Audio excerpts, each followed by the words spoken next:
지난 5주 동안 매주 토요일마다 한 가지씩 우리 신앙에 꼭 필요한 확신의 주제들을 가지고 살펴보았습니다. 구원의 확신 있으십니까? 네. 더 크게 있으십니까? 네. 기도응답의 확신 받으셨습니까? 네. 죄사함의 확신 있으십니까? 네. 승리의 확신 아멘입니까? 네. 네. 확신은 흔들리지 않는 것을 확신이라고 말합니다. 그런데요, 내 모습을 보면 자꾸 흔들려요.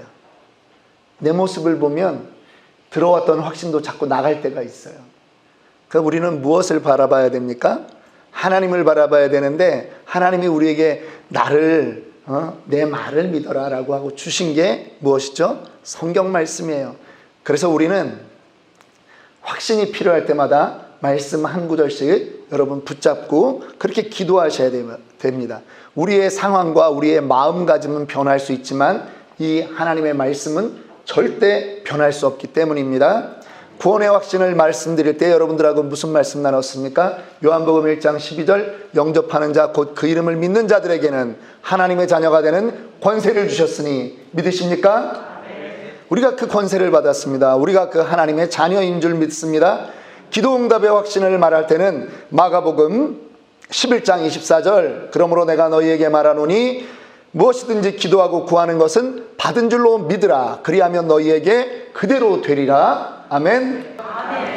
예, 죄사함의 확신 우리 이사야서 1장 18절의 말씀을 함께 나눴죠. 여호와께서 말씀하시되 오라 우리가 서로 변론하자. 너희 죄가 주홍 같을지라도 눈과 같이 희어질 것이요 주홍같이 붉을지라도 양털같이 희게 되리라. 믿으십니까? 아멘. 승리의 확신 우리 고린도전서 10장 13절에 말씀했습니다. 사람이 감당할 시험 밖에는 너희가 당한 것이 없나니 오직 하나님은 미쁘사 너희가 감당하지 못할 시험당함을 허락하지 아니하시고 시험당할 즈음에 또한 피할 길을 내사 너희로 능히 감당하게 하시느니라. 아멘. 아멘. 오늘은 우리 마지막입니다. 임마누엘의 확신에 대해서 함께 나눠보도록 하겠습니다. 우리가 신앙생활하면서 가져야 될 확신들이 어디 5가지만 되겠습니까? 많은 확신들이 필요하죠. 병 고침의 확신도 필요합니다. 예, 여러분 혹시 여러분들 가운데 몸이 불편한 분 계십니까? 그러면 여러분 제가 말씀을 가지고 어느 날 딱 이렇게 이런 확신을 가져야 됩니다라고는 안 하지만 여러분들께서 몸이 약하다 그러면 이사야 53장을 붙잡고 계속 기도하십시오. 이사야 53장. 예. 그가 찔림은 우리의 허물을 인하며 그가 상함은 우리의 죄악을 인함이라. 그가 징계를 받음으로 우리가 평화를 누리고 그가 채찍에 맞음으로 우리가 나음을 얻었도다. 우리는 다 양 같아서 그릇 행하여 각기 제 길로 갔거늘 우리의 죄악을 예수에게 담당시키셨던 그 말씀을 붙드십시오. 그가 채찍에 맞음으로 우리가 무엇을 얻었다고요? 나음을 얻었도다. 그가 채찍에 맞음으로 우리가 무엇을 얻었습니까? 나음을 얻었습니다. 그가 채찍에 맞음으로 우리가 무엇을? 나음을 얻었습니다. 내 몸의 질병 그가 채찍에 맞음으로 우리가 나음을 얻은 줄 믿으시기 바랍니다. 나의 모든 문제 누구에게 담당시키셨습니까? 예수님에게. 예수님에게 다 담당시키셨어요. 그것을 믿고 가시기 원합니다. 그런데 오늘 그 예수님의 또 다른 이름이 있습니다. 예수. 그러면 예수님은 그 백성을 구원할 자, 구원자. 구약에서 예수님과 동일한 이름이 있습니다. 누구의 이름입니까? 여호수아예요. 여호수아인데 우리 예수님의 이름이 바로 그것입니다. 구원자라고 하는 뜻이에요. 그런데 마태복음은 1장 21절 23절에 아들을 낳으리니 이름을 예수라 하라. 이는 그가 자기 백성을 그들의 죄에서 구원할 자이심이라 하고 또 23절에 이사야서의 말씀을 인용해서 다시 한번 말씀합니다. 보라 처녀가 잉타하여 아들을 낳을 것이요 그의 이름을 임마누엘이라 하리라 하셨으니 이를 번역한즉 하나님이 우리와 함께 계시다 함이라. 예, 임마누엘이라고 하는 이 말 히브리어로 임마누엘 뜻부터 알고 가야 되겠습니다. 기억하기 편하게 남진의 노래가 나오네요. 임과 함께 저 푸른 초원 위에. 임이라고 하는 말은 함께. 마누, 우리. 엘은 뭐죠? 하나님. 하나님이 우리와 함께 계시다라고 하는 뜻입니다. 우리 다 같이 한번 따라합니다. 임마누엘. 네. 그런데요, 우리가 예수님의 이름을 부르면서 단 한 번도 임마누엘 이렇게 불러본 적이 없는 거예요. 그런데 왜 마태는 왜 우리에게 예수님의 이름을 이 두 가지를 다 주셨을까요? 마태의 의미가 있는 것입니다. 하나의 이름은 부르라고 하는 이름이고요, 하나의 이름은 마음에 간직하라고 하는 이름이에요. 예. 그 동네 사람들도 예수님을 만날 때는 어려서부터 예수, 여호수아 이렇게 불렀어요. 그런데 마태복음 1장 23절에 이 임마누엘이라고 하는 이름을 또 우리에게 기록한 이유는 이사야 때부터, 아니 창세기 3장 15절부터 이미 너희에게 주신 게 있다. 너희와 함께하는 하나님이 너희와 함께 하신다 라고 하는 그 이름을 또 주신 것을 우리에게 생각나게 하는 것입니다. 그래서 간직할 이름을 주신 거예요. 그래서 여러분 늘 우리가 예수님은 우리와 오늘도 함께 계시다. 물론 우리 안에 예수의 영인 성령이 우리가 예수를 주로 고백할 때 우리 안에 들어와 있음을 믿습니다. 그런데 우리가 늘 고백하는 거예요. 주님 나와 함께 하시죠. 주님이 임마누엘의 하나님임을 믿습니다 라고 고백하는 것입니다. 요즘 시대는요, 어떻게 된 시대인지 혼자 하는 거를 그렇게 잘해요. 뭐 밥도 혼자 먹으면 무슨 밥이라 그러더라? 혼밥.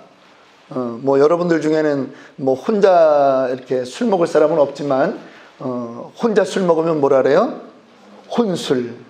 요즘 뭐 독서실도 딱 한 명만 들어가게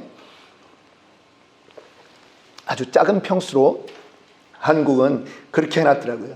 그러다 보니까요, 여러분 혼자 지내고 혼자 생활하는 거에 익숙하다 보니까 사람들이 고독이라고 하는 거를 계속 말합니다. 그러다가요, 어떠한 문제까지 오냐 하면 이게 우울증으로 오는 거예요. 혼자에 갇혀 있다 보니까 우울증이 와요. 정신질환이 요즘 한국에 뭐 얼마나 많습니까? 우울증이 와가지고 뭐 너무나 힘들게 지내다가 우리가 또 유명 연예인들 가운데도 또 그러한 일들을 겪다가 또 자기 생을 마감하는 그런 사람들도 있습니다. 이게 우울증 이런 것들이 우리 옆에 와 있다라고 하는 거예요. 우울증 있는 사람에게 치료 방법이 뭔지 아십니까? 첫째, 밖으로 나가라. 밖으로 나가서 햇볕을 쬐라. 그리고 걸어라. 그리고 친구를 만나라. 혼자 있으면 안 된다. 혼자 있으면 안 된다. 그래서 여러분, 교회 공동체로 모여야 되는 이유가 있습니다. 교회 공동체 안에 서로 연약한 부분들이 있거든요. 사람마다 다 강할 수 없잖아요. 어떤 사람은 신앙생활을 하지만 그래도 마음에 한구석 연약한 부분이 있어요. 예. 그런데 누가 힘이 되어줘야 돼요? 우리가 힘이 되어줘야 되는 거예요. 서로. 그래서 하나님께서 신앙생활 혼자 하게 놔두지 않으셨어요. 공동체의 이름으로 하게 놔두신 거예요. 그래서 교회로 모이라고 하는 거예요. 에클레시아, 부름받은 자들의 모임이라고 하는 거예요. 교회는 나중에 가면 사람들이 어떻게 되는 습관이 생긴다? 모이기를 패하는 자들의 어떤 습관과 같이 그런 모임들이 생긴다는 거예요. 모이지 마, 모이지 않아도 돼 라고 하는 거예요. 그런데 그거 아니라는 거예요. 성경은 그러지 않다라고 하는 거예요. 그래서 모여서 함께 이야기도 하고 밥도 먹고 기도도 하는 거예요. 그런데 하나님이 더 중요한 걸 우리에게 주셨어요. 비록 네가 광야의 길을 갈지라도, 사망의 음침한 길을 갈지라도 내가 너와 함께한다. 임마누엘이다. 임마누엘이다. 그 얘기를 하나님이 하시고 우리에게 직접 와주신 거예요. 믿으십니까? 예. 하나님이 약속하십니다. 이사야서 41장 10절, 두려워하지 말라. 내가 너와 함께함이라. 놀라지 말라. 나는 너의 하나님이 됨이니라. 내가 참으로 너를 도와주리라. 참으로 나의 의로운 오른손으로 너를 붙들리라. 늘 이 말씀 붙잡고 그냥 기도하는 거예요. 하나님이 나와 함께 하시는구나. 하나님의 마음이 얼마나 간절했으면 참으로 내가 너를 도우리라. 참으로 나의 의로운 오른손으로, 참으로를 2번이나 얘기하고 너를 붙들리라 그렇게 말합니까? 하나님이 우리와 함께 하심을 믿으시기 바랍니다. 하나님의 약속은 변하지 않습니다. 하나님은 거짓말하지 않습니다. 하나님은 말씀하시고 후회하지 않습니다. 민수기 23장 19절에 말씀하지 않습니까? 하나님은 사람이 아니시니 거짓말을 하지 아니하시고 인생이 아니시니 후회가 없으시도다. 어찌 그 말씀하신 바를 행하지 않으시며 하신 말씀을 실행하지 않으시랴. 성경의 모든 인물들은요, 하나님과 동행했습니다. 하나님이 아브라함을 창세기 12장에서 부르셨죠. 그런데 원래 부르셨던 것은 창세기 11장부터 아브라함만 부른 게 아닙니다. 아브라함의 아버지 그 데라부터 부르셨어요. 이스라엘 사람들, 특히 고대 그 사람들의 그 공동체에서요, 아들이 무슨 환상을 봤다 해가지고 아들이 아버지 우리 떠나야 됩니다 이러는 경우는 없어요. 아버지가 먼저 하나님의 영광을 본 거예요. 메소포타미아에서. 그래서 아들과 함께 떠났는데 하란에 와서 멈추는 것입니다. 더 이상 가지를 않습니다. 그곳에서 아버지 데라가 죽습니다. 그러자 하나님이 아브라함을 다시 부르시는 것입니다. 그래서 하나님이 데리고 가시는 거예요. 가나안 땅까지. 그런데 여러분, 갈대아 우르에서 하란까지, 그리고 하란에서 가나안 땅까지 가는 게 이게 장난이 아니라는 거죠. 시편 23편에 나와 있는 사망의 음침한 골짜기를 가는 것보다 더 힘든 거라는 거예요. 그런데 하나님이 그들의 길을 하나님이 다 지켜보고 계신 거예요. 인도하신 거예요. 아브라함의 삶을 하나님이 한 발짝 한 발짝 하나님이 다 동행하신 것을 믿으시기 바랍니다. 그랬더니 나중에 아브라함의 믿음이 어느 정도로 크느냐, 야, 내가 100살에 준 너의 아들 이삭을 모리아산에 가서 바쳐라 라고 하는데도 아브라함에게서 내가 이 아들을 바치면 하나님께서, 나는 방법을 모르지만 그래도 하나님이 살려주실 것을 믿는 그 믿음까지 자라나는 것이죠. 요셉이 있습니다. 11번째 아들입니다. 얼마나 귀하게 자랐는지요. 채색 옷을 입고 자랐다라고 했습니다. 그런데 형들에게, 그것도 진짜 친형들에게 웅덩이에 빠졌을 뿐 아니라 애굽으로 그렇게 종으로 팔려갑니다. 종이 되어서도 열심히 살았습니다. 그런데 어느 날 주인 아줌마의 그 모함으로 인해서 감옥에 갇혔습니다. 정치범들이 들어가는 그러한 감옥에 갇혔습니다. 그런데 그에게는 희망이 없죠. 중국말로 관시라고 하는 게 형성이 안 되잖아요. 관시라는 게 관계가 아무리 생겨도 자기 종을 그 정치범 수용소에 있는 그 감옥에서 꺼내줄 사람이 없잖아요.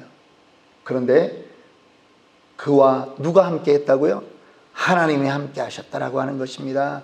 그랬더니 감옥에 있는데도 하나님이 성경에 창세기 39장 3절에 말합니다. 그의 주인이 여호와께서 그와 함께 하심을 보며 또 여호와께서 그의 범사에 형통하게 하심을 보았더라. 감옥에 있으나, 종으로 그저 보디발의 집에 있으나 하나님이 형통하게 하시니까, 하나님이 함께 계시니까 그의 만사가 수월하게 풀려나가는 것입니다. 믿으십니까? 임마누엘의 하나님이 우리와 함께 하시면 외적인 환경과 상관없이 우리에게 형통이 임하는 줄 믿으시기 바랍니다. 믿음의 영웅들이 다 그랬습니다. 성경의 어떤 사람도, 하나님이 인정한 사람들은 전부 다 하나님이 함께함을 믿고 온 사람들입니다. 심지어 나이도 거기에는 구별이 없는 것입니다. 갈렙을 보십시오. 여호수아보다 나이가 많습니다. 그런데 나중에 가나안 땅 들어가서 뭐라고 합니까? 이 산지를 내게 주소서. 내가 지금 나이가 85세지만 내가 그때와 동일합니다. 나에게 약속했던 그 땅을 주시옵소서, 그렇게 말하는 겁니다. 젊은이와 노인의 구별은요, 나이로 나누는 것이 아닙니다. 도전 정신이 있느냐 없느냐로 나뉘는 것입니다. 젊은데도 도전하는 마음이 없으면 늙은 것이지요. 나이는 비록 늙었지만 남들이 판단할 때는 늙은 나이다라고 하지만 여전히 도전하고 있고 여전히 기대하고 있다면 그분은 젊은 사람입니다. 세상이 이런 사람을 감당하지 못하는 거라고 하는 것입니다.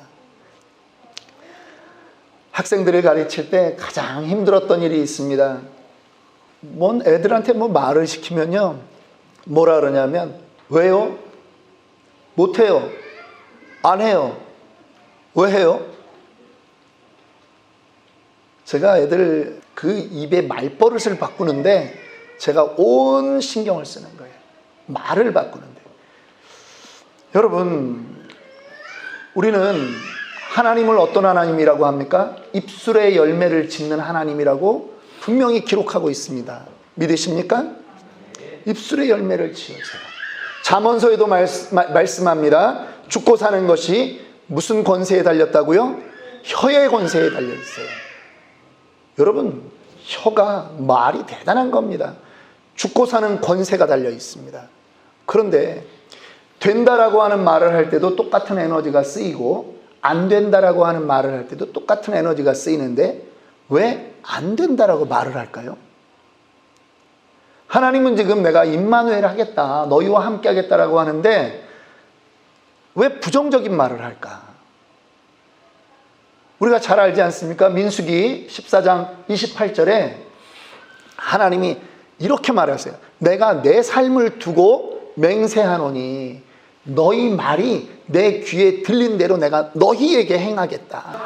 어떤 말 해야 됩니까? 믿음이 있는 사람들은요, 부정적인 말 하면 안 돼요. 교회에서 무엇을 하자라고 할 때 여러분, 부정적인 말 하면 안 돼요. 교회는 그러면 무엇이 되느냐? 친목회가 되는 거예요. 그냥 같은 마음들이 있으니까 서로 또 괜찮은 사람들이니까 우리 함께 모여서 밥 먹고 예배도 드리고 그러자. 그 정도예요. 교회는요, 비전을 선포하지 않으면 교회 아니고요, 도전하지 않으면 교회 아닙니다. 사도행전을 우리가 통해서 배웠죠. 교회는 간증이 없으면, 이적 체험이 없으면 교회 아닙니다. 간증에 대한 체험이 매번 있어야 되는 것입니다. 여러분, 그런데 요즘은 점점 교회가 친목회로 변해가요. 어제도 어떤 목사님하고 통화를 했는데,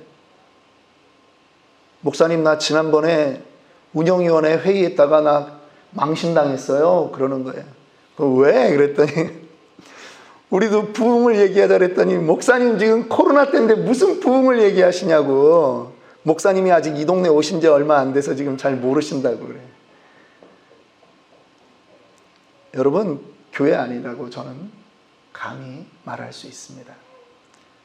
자기 마음에서 비전이 사라졌어요? 여러분, 통곡을 해야 됩니다. 내가 살았다 하나 죽은 것 같은 존재가 된 거죠.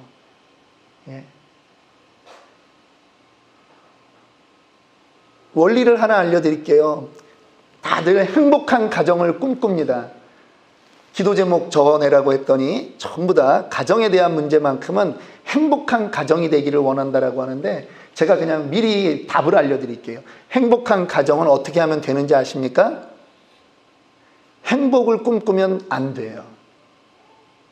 행복해야지. 그러면 그 가정은 행복해지지 않아요. 다 자기 주관대로 행복의 방법이 다르기 때문에. 그런데요, 거룩을 꿈꾸세요. 아버지가 거룩하려고 노력하세요.